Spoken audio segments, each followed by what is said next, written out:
Resistência, camaradas insurgentes contra o ginocentrismo e a misandria. No vídeo de hoje nós vamos analisar a fala de um youtuber que atende pela alcunha Papa Hardware. No seu vídeo, este senhor postulou uma tese pela qual os MGTOW encontrariam seu fim. Tal tese foi abordada no vídeo O Fim do Movimento MGTOW. Link será deixado no comentário fixado. Nosso trabalho se dividirá em duas sessões, uma explanando o conteúdo do vídeo, outra aprofundando no problema econômico colocado porcamente por Papa Hardware.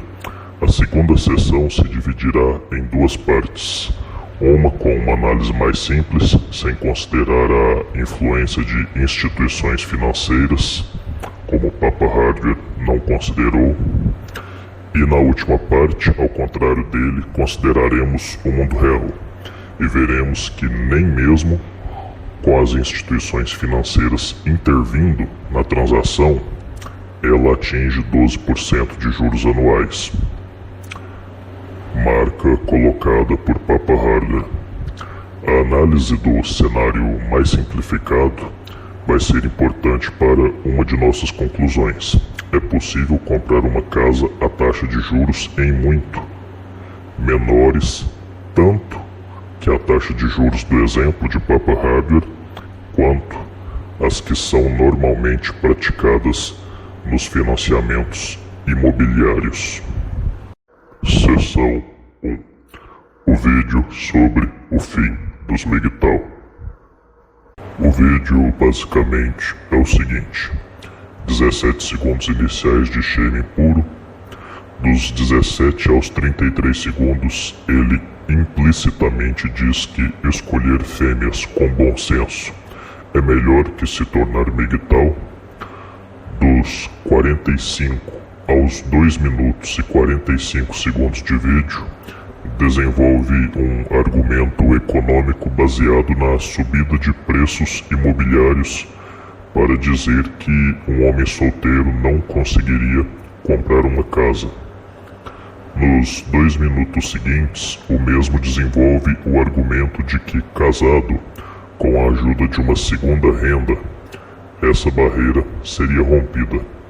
Basicamente, o argumento é o seguinte: a maioria das pessoas comuns não conseguem sozinhas adquirir uma casa, terreno.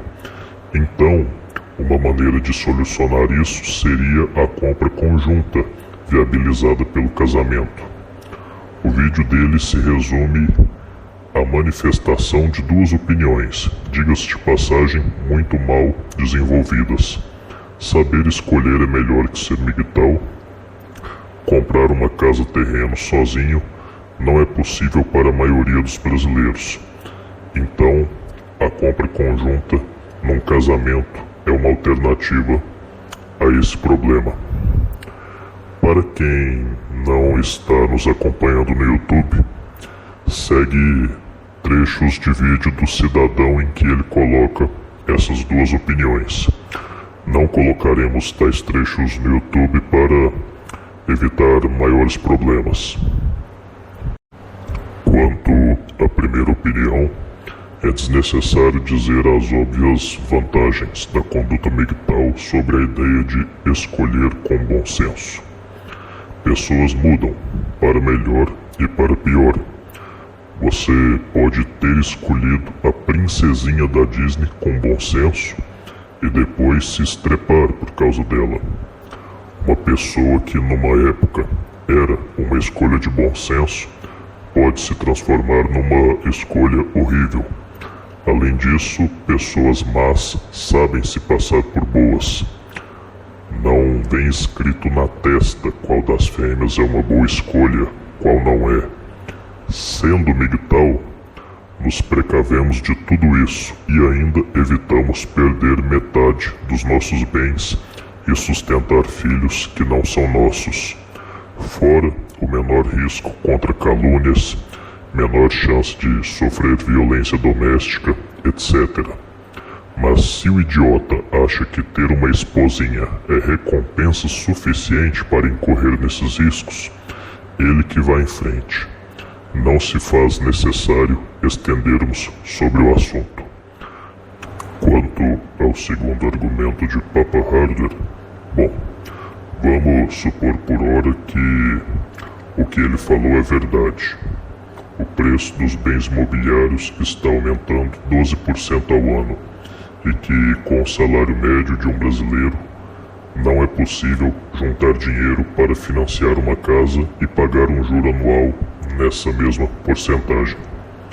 De tal modo, compensaria para os donos dos imóveis aumentar seu patrimônio retendo seus bens imobiliários ao invés de vendê-los, pois, retendo estes, já se valorizariam 12% no ano, enquanto que os vendendo não conseguiriam achar alguém que pague uma taxa de juros similar.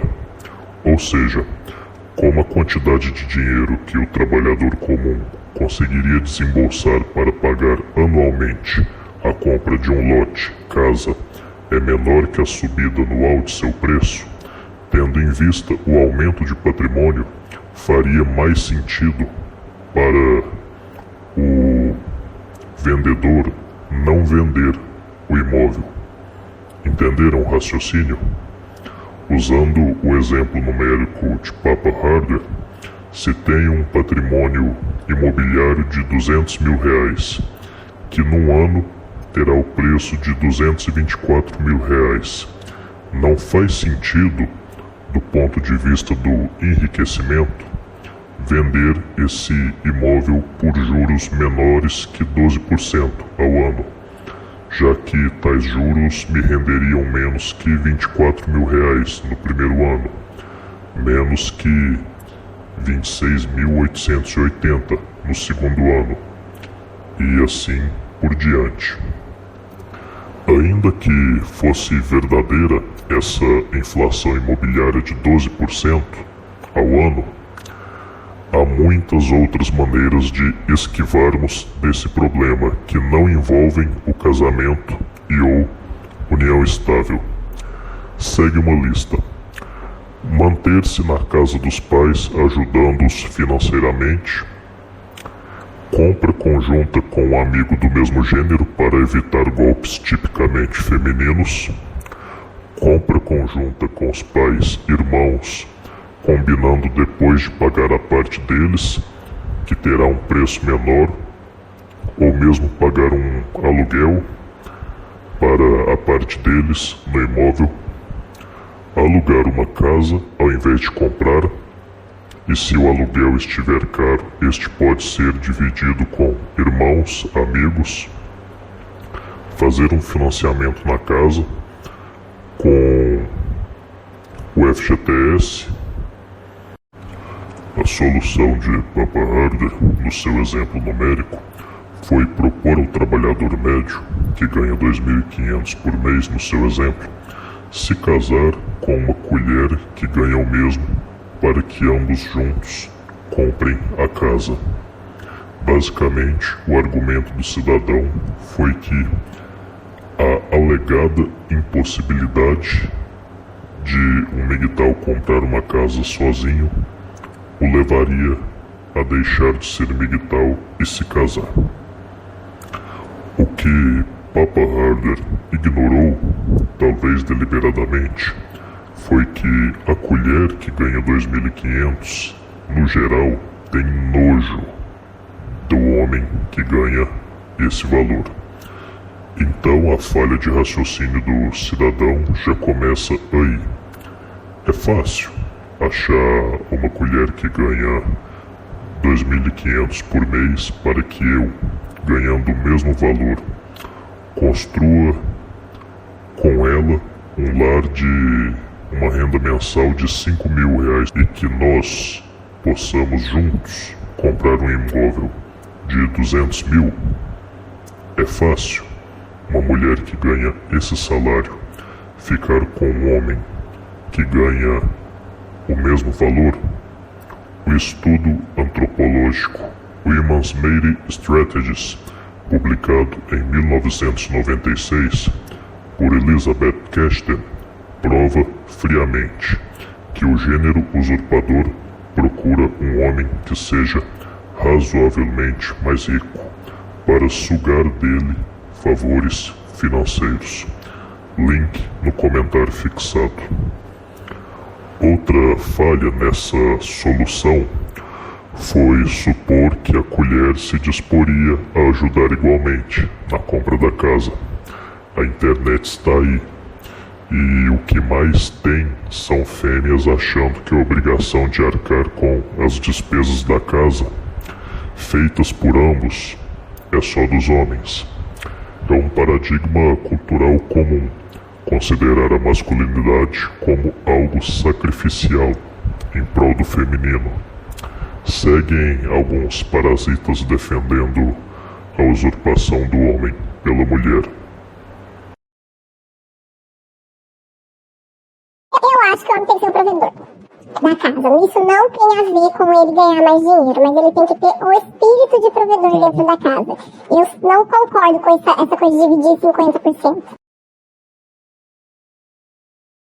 É tipo eu ficar aqui falando que a mulher não tem que trabalhar. Pô, infelizmente a mulher tem que trabalhar. Infelizmente. Isso não é o certo. Eu não acho certo. Você não acha? Não. Não acho. Não acho certo de forma alguma. É o que eu tava falando da complementaridade de papéis. Há vários artigos científicos que eu poderia evocar para provar que as mulheres se acham no direito de usurpar os homens. Um deles seria o The Breadwinner Husband Still Matters in Marriage, de Alice Elhage, publicado em 2016. Outro seria Who Pays?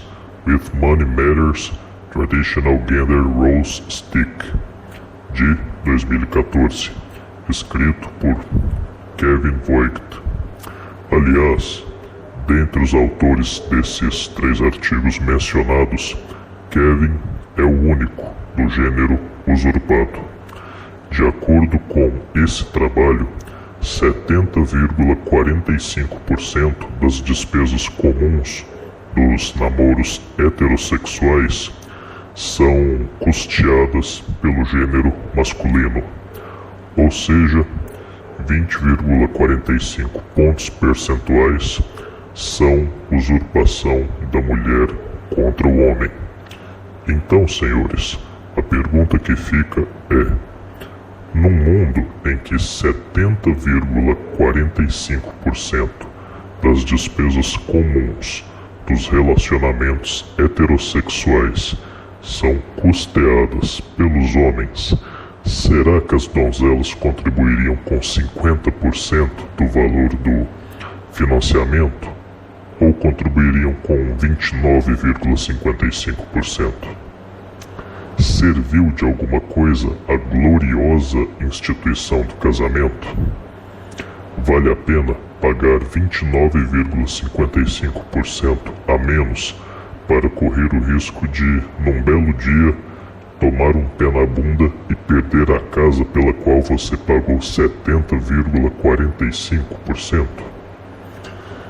Esse casamento é muito mais negócio para a mulher, que entra com 29,55% e tem grandes chances de ficar com 100% da casa no divórcio. Isso se ela não te acusar de violência doméstica. Aí ela não tem grandes chances. Tem 100% de chance, basicamente.